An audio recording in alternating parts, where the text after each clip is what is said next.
मेरे मित्रों जूनियर एनटीआर का आज बर्थडे है तो हैप्पी बर्थडे। उनकी अगली मूवी आने वाली है प्रशांत नील के साथ, जिन्होंने केजीएफ चैप्टर 1 चैप्टर 2 सालार डायरेक्ट करी है। जूनियर एनटीआर एक्स प्रशांत नील की जो ये अनटाइटल्ड मूवी थी, इसको अब तक एनटीआर नील के नाम से कहा जा रहा था। आज अपने को उसका ऑफिशियल टाइटल पता चल चुका है, ड्रैगन। सालार मूवी के अंदर प्रभास को डायनासोर बुलाया गया था। इसके अंदर क्या डायरेक्टली कैरेक्टर्स उसको ड्रैगन बुलाएंगे? I think yes, most likely, but thank God उन्होंने सालार का नाम डायनासोर नहीं रखा। एंड वीडियो की शुरुआत में ही मैं ये सालार ड्रैगन क्यों कर रहा हूँ? अगर आपने इस ड्रैगन का अनाउंसमेंट देखा है so you know what's coming. But सबसे ज्यादा शॉकिंग बात है, when is this movie coming? अगले साल जून में 2027। और ये क्यों शॉकिंग है? क्योंकि भाई मूवी को अनाउंस किया था आई बिलीव 2021 में या उसके आसपास, सालार के रिलीज होने से पहले। हेक इनफैक्ट इससे पहले कि सालार बन के रेडी हुई थी, ये मूवी अनाउंस कर दी थी। लेकिन जितना मैं देख पा रहा हूँ, मूवी की शूटिंग ऑफिशियली चालू हुई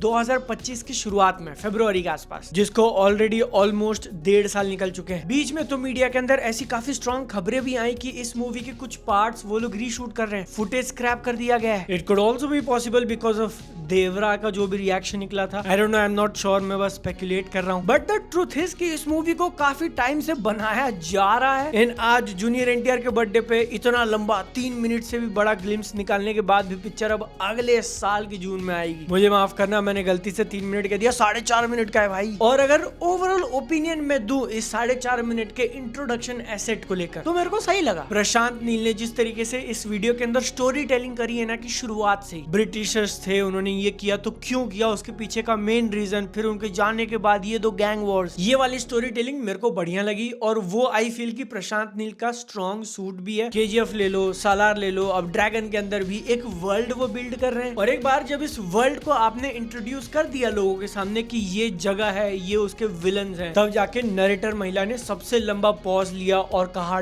डेविल। जूनियर एनटीआर को हम लोग दूर से खड़ा देख रहे हैं, पहाड़ के ऊपर लाशें गिरी हुई हैं। मतलब एलिवेशन तो है भाई, वो मोमेंट, वो समा, म्यूजिक के साथ पूरा फीलिंग बांध देना आता है। इस टीजर के अंदर भी करके दिखाया है। This is what Prashanth Neel का cinema is all about. And I am all in. तुम भले ही इसके लिए मेरे को जज करो, तुम भले ही इसके लिए मेरा मजाक उड़ाओ, लेकिन जब तुमको पता है कि डायरेक्टर कौन है, उनका ट्रैक रिकॉर्ड कैसा है, इस मूवी का जो पहला ऑफिशियल पोस्टर गिरा था आधे चेहरे वाला, उससे ही देख के आइडिया लग गया था कि ये वापस उसी जोन में होने वाला है। तो आप डिफरेंट मूवी एक्सपेक्ट करके जाना, यू आर फुलिश। ठीक है, ये जो कुछ भी मेरे को अच्छा लगा इस ड्रैगन ग्लिम्स के अंदर, मैंने तुमको बता दिया। कलर ग्रेडिंग की बात कर लो, वो दिखने में फ्रेम्स अच्छे लगते हैं। सालार मूवी के स्ट्रक्चर को लेके मुझे ये फील होता था कि काफी ज्यादा इंफॉर्मेशन हैवी वो सेकेंड हाफ में हो जाती है। पूरी दुनिया, पूरा लोर एक साथ डम कर दिया तो थोड़ा ओवरवेलमिंग फील हो जाता है। इसीलिए, या पता नहीं किस लिए, बट डायरेक्टर ने काफी स्मार्ट चॉइस लिया। लियो 1.5 साल पहले ग्लिम्स निकाल रहा हूँ, इसी में देख लियो। This is the world, this is the plot, these are the characters, जिसमें आई फील कि वो अभी भी काफी सारी चीजें दबा के रख रहे हैं। सिर्फ एक साइड देखा हमने, वो अफगानिस्तान वाला। And I would genuinely be not shocked कि अगर इसको वो 2 पार्ट में करते हैं, ड्रैगन को ही पार्ट 1 पार्ट 2 करके रिलीज किया जाए, क्योंकि मूवी अगले साल आ रही है। तो मे भी आप इतना ज्यादा शूट कर लो कि 2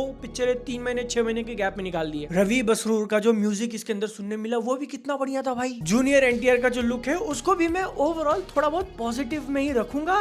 एंड यहीं पर जो भी मैं अच्छी बातें कह रहा था वो खत्म होता है, क्योंकि क्वेश्चंस है भैया कि क्या चल रहा है। डायरेक्टर का अगर एक स्टाइल है, एक विजन है, सेट हो चुका है और वो उसी के आसपास मूवीज बना रहे, तो कोई दिक्कत नहीं है। लेकिन जब आपकी ये नई मूवी आपकी पुरानी मूवी के इतने ज्यादा क्लोज फील होने लगे, not just in terms of looks कि फ्रेम्स कैसे दिख रहे हैं, उसकी कलर ग्रेडिंग कैसी है, वो तो एग्जैक्ट है ही, छोड़ो, बल्कि उसका सेट डिजाइन, जहां पर जूनियर एनटीआर को हम लोग पहली बार देखते हैं, पीछे का जो कुछ भी लोकेशन है, ऐसा लग रहा है कि वो लिटरली सालार वाली जगह पे खड़ा है। सॉरी, खड़े हैं, रिस्पेक्ट। चलो ये लोकेशन सेट वाली बात भी छोड़ देते हैं। कैरेक्टर को इंट्रोड्यूस करने के लिए जो आपने एक सिलुएट चूज किया, जो आपने उसके कपड़े चूज किए, वो मेरे को ऐसा लगा कि प्रभास का ही उतार के तो नहीं दे दिया, सेम वही बनियान। This is just too close to the sun guys. अभी तक मैंने वो सारी बात निकाली नहीं कि जो ओवरऑल स्टोरी का स्ट्रक्चर है वो भी वैसा ही फील हो रहा है। वही अंडरवर्ल्ड, वही एक एस्टैब्लिश्ड ऑर्डर। एक बार सोना था, सालार के अंदर पता नहीं क्या कमोडिटी थी, इसके अंदर हम लोग ओ वर्ड नहीं यूज करूंगा, यूट्यूब मेरी मार लेगा। और अभी तक जितना भी फील आ रहा है ना, ऐसा लग रहा है कि ये बिल्कुल सालार का ही एक्सटेंशन है। दोनों सेम यूनिवर्स, सेम लोकेशन पे बिलोंग करते हैं, कि बस अगले ही सीन में प्रभास का कैरेक्टर आ जाएगा वहां पर। जैसे हो सकता है कि मेजोरिटी लोगों को कंप्लेन ना हो, बट मुझे ऐसा लगता है कि यार थोड़ा में भी डिफरेंशिएशन करना चाहिए था। अनलेस अगर आप एक सिनेमैटिक यूनिवर्स बना रहे हो और जेन्युइनली दोनों कैरेक्टर्स आने वाले हैं एक दूसरे से इंटरेक्ट करने के लिए, if that is the case, फिर तो भैया मास्टर स्ट्रोक है, जेन्युइन मास्टर स्ट्रोक है, मजाक नहीं कर रहा हूँ। अगर प्रशांत नील ने ऐसा कुछ पुल ऑफ कर लिया ना एक सिनेमैटिक यूनिवर्स बनाने वाला सालार और ड्रैगन का, फिर तो वर्ल्ड इज द लिमिट। फिर ये जो कुछ भी बातें हैं कि सेम जैसी दिखने वाली दुनिया, सेम जैसी दिखने वाला स्ट्रक्चर, सेम जैसी दिखने वाले कपड़े, नेगेटिव से पॉजिटिव में आ जाएंगे। बट ऐसा होगा क्या, आई डोंट नो। उसकी पॉसिबिलिटी मुझे कितनी लगती है, बहुत ज्यादा थिन, क्योंकि दोनों ही मूवीज के प्रोड्यूसर्स डिफरेंट है। ये चीज कैसे प्ले आउट होती है डेफिनेटली ट्रैक करेंगे, अभी तो पिक्चर अगले साल है। लेकिन एक चीज जो प्ले आउट होते हुए मैंने नहीं एक्सपेक्ट करी थी कि इसके अंदर शुरुआत की जो फुटेज है ना, क्या तुमने भी वही सोचा जो मैंने सोचा? ये मतलब ये ठीक ठीक तो लग रहा है, लेकिन थोड़ा वैसा वैसा क्यों लग रहा है? यू नो, थोड़ा वैसा वैसा। 2 अल्फाबेट्स वाला वर्ड है जो मैं अपने जुबान पे लाना नहीं चाहता, क्योंकि सीधा सीधा मामला है, जितने भी हिस्ट्री वाले ब्रिटिशर के शॉट्स दिखाए हैं उसको मूवी में इंक्लूड करने का सिर्फ 2 तरीका था अब तक मेकर्स के पास। सबसे पहला कि आपके पास जो एक्चुअल रिकॉर्डिंग्स हैं, जो हिस्टोरिकल फुटेज है, उनको यूज करो, उसके ऊपर जो भी इफेक्ट वगैरह मार के मूवी के अंदर ब्लेंड करने की कोशिश। या फिर दूसरा कि ये सारी चीजों को आप एक एनिमेटेड सीक्वेंस में दिखाओ, जैसा कि काफी मूवीज करती हैं। ड्रैगन के अंदर जो अपने को देखने मिला वो दोनों भी नहीं था। तो तीसरी पॉसिबिलिटी, क्या मेकर्स ने इसको रियल में शूट किया होगा?